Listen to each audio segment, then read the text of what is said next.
U.S. intelligence officials defended NSA surveillance programs that included spying on foreign leaders at a House intelligence hearing today. In their testimony, National Intelligence Director James Clapper and NSA Director Keith Alexander said that much of the data collected on foreign phone calls was provided to the NSA by other countries' intelligence agencies. This hearing is chaired by Michigan Congressman Mike Rogers. I would order the committee brought to order, and I would remind all guests that I will only accept civil decorum, and only those recognized to speak will be allowed to speak, and those who are not in compliance will be removed from the committee room. I'd like to welcome our first panel today. Director of the National Intelligence, James Clapper, Deputy Attorney General James Cole, National Security Agency Director Keith Alexander, the Deputy Director of the NSA, Chris Inglis. Following the first panel, we'll move immediately into the second panel of non-government experts who are very knowledgeable on FISA and privacy issues. Today's hearing will provide an open forum to discuss potential amendments to the Foreign Intelligence Surveillance Act and possible changes to the way FISA applications are handled by the Department of Justice and the NSA. Well, Mr. Chairman, we'll go ahead with our prepared statements on the FISA legislation, and we can certainly get to questions that we know you all have. So, Chairman Rogers, Ranking Member Roosberger, distinguished members of the committee, thanks so much for having us here today to talk about the way ahead occasioned by the continuing dramatic revelations about intelligence collection programs since their unauthorized disclosure. I'm going to ask you to suspend. I'm going to say for the last time that the gentleman all the way on the left would be removed and ask the officer to remove. If I see one more example of that, I will ask you all to be removed. It's the gentleman in the gray jacket with the in the left. Thank you very much. You said nothing about signs. I would listen to your opening statement.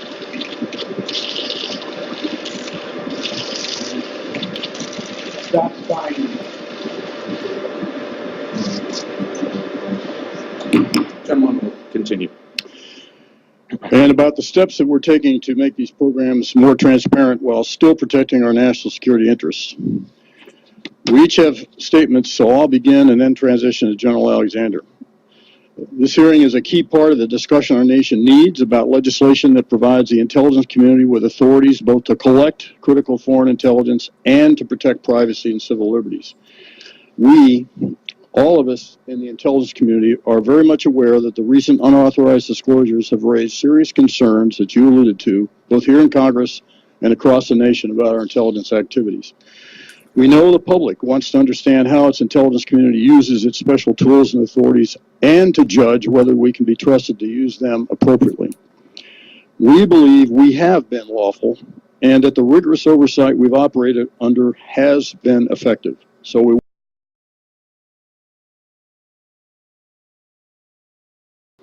our challenge is to distinguish very precisely between these two groups of communicants. If we had an alarm bell that went off whenever one terrorist communicated with another terrorist, our jobs would be infinitely easier. But that capability just doesn't exist in the world of technology, at least today. Over the past months, I've declassified and publicly released a series of documents related to both Section 215 of the Patriot Act and Section 702 of the Foreign Intelligence Surveillance Act, or FISA.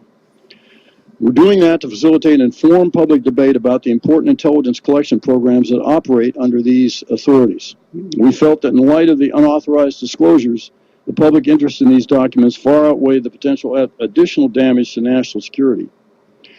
These documents let our citizens see the seriousness, the thoroughness, and the rigor with which the FISA court exercises its responsibilities. They also reflect the intelligence community's, particularly NSA's, commitment to uncovering, reporting, and correcting any compliance matters that occur. However, even in these documents, we've had to redact certain information to protect sensitive sources and methods, such as particular targets of surveillance. But we will continue to declassify more documents. That's what the American people want. It's what the President has asked us to do, and I personally believe it's the only way we can reassure our citizens that their intelligence community is using its tools and authorities appropriately. The rules and oversight that govern us ensure we do what the American people want us to do, which is protect our nation's security and our people's liberties. So I'll repeat, we do not spy on anyone except for valid foreign intelligence purposes, and we only work within the law. Now, to be sure, on occasion we've made mistakes, some quite significant, but these are usually caused by human error or technical problems. And whenever we found mistakes, we've reported, addressed, and corrected them. The National Security Agency specifically, as part of the intelligence community broadly, is an honorable institution. The men and women who do this sensitive work are honorable people, dedicated to conducting their mission lawfully and are appalled by any wrongdoing. They, too, are citizens of this nation who care just as much about privacy and constitutional rights as the rest of us. They should be commended for their crucial and important work in protecting the people of the country, which has been made all the more difficult by this torrent of unauthorized damaging disclosures. That all said, we in the IC stand ready to work in partnership with you to adjust foreign surveillance authorities to further protect our privacy and civil liberties. And I think there's some principles we already agree on. First, we must always protect our sources, methods, targets, partners, and liaisons. So I'm going to talk from the heart so that you know what we're talking about here from an NSA perspective is what I think you and the nation needs to hear. First and foremost, I've had 8+ years at NSA. They are among the finest people in this country. What they do every day for this nation is unheralded. We don't get a lot of fanfare of it, but it's absolutely superb. And then, Chairman, we'll address some of the questions I know you want to ask, and so I'll drop that until your question portion. First, how did we get here? How did we end up here? 9/11. 2,996 people were killed in 9/11. We all distinctly remember that. What I remember the most was those firemen running up the stairs to save people to themselves. If you look at the trends in the CT arena, in 2012, it was the highest globally that it's been ever. Over 15,000 people killed. In just this last month, 2,336 people were killed, 1,510 injured in Pakistan, Afghanistan, Syria, Iraq, and Nigeria. And yet, there has not been a mass casualty here in the U.S. since 2001. I think it's also important to note that we've asked industry's help. Ask, okay, more accurately, we have compelled industry to help us in this manner by court order. And what they're doing is saving lives. And they're being penalized because they're helping to save lives in our way of life, so that people sitting behind me can express their feelings.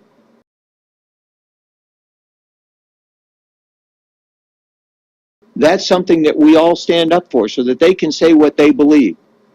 We think it's important that they have the facts. Industry has helped because they were compelled to help.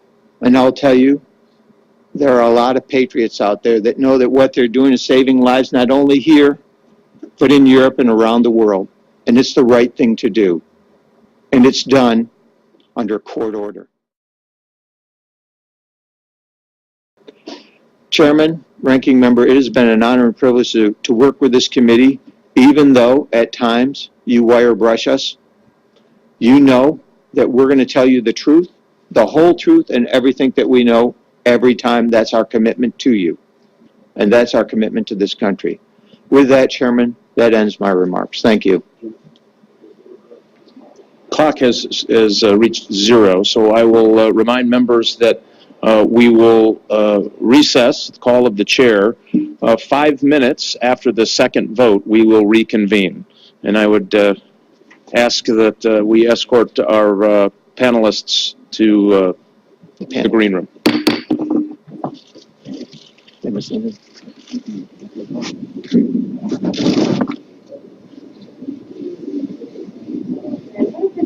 Excuse for spying on the entire world. That NSA displays are just really nice and they care about this country. What about our privacy? Spying on us is not helping us or keeping us safe. And what about spying on our allies? That's just ridiculous. We're not buying it. Lies, lies, and more lies. I'm not accepting that. The order, and ask the officers to remove the individual. I have counsel that I will not accept any breach of decorum in this meeting. All of the individuals will be removed and not allowed to re-enter. The committee is now in recess.